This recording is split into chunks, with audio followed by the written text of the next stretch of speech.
تو تشریحات بھی بدل جاتی ہیں۔ جب ڈار صاحب ان رعایتوں کے حقدار قرار پائیں گے اور پھر نواز شریف بھی اسی ہموار شدہ راستے پر واپس تشریف لائیں گے تو جنرل پرویز مشرف کو کون روک پائے گا؟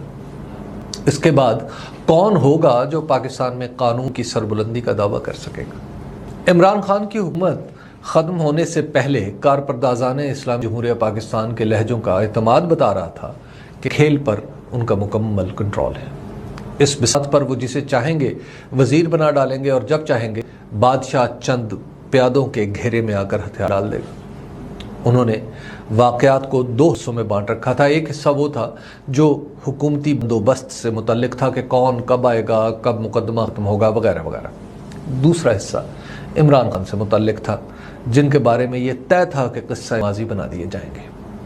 اس وقت اصل مسئلہ یہی دوسرا حصہ ہے جس نے کارپردازوں کا خود پر بھی اعتماد ہلا کر رکھ دیا ہے۔ عمران خان نے قصہ ماضی ہونے کی بجائے مستقبل پر نظر جما لی اور ہر چیز کا سامنا کرنے کی ٹھان لی۔ ان کے اس رویے سے مصیبت یہ آن پڑی کہ ہر وہ عنایت جو بندوبستی نظام پر کی جا رہی ہے وہ عمران خان چھین کر حاصل کر لیتے ہیں۔ اس آدار کا معاملہ بھی ایک درجے میں تحریک انصاف کے حق میں گیا ہے۔ جناب کی واپسی کے بعد یہ ثابت ہو گیا ہے کہ عمران خان کے خلاف مقدمات محض حالات کی پیداوار ہیں۔ حالات ٹھیک ہوں گے تو مقدمے بھی غدربود ہو جائیں گے۔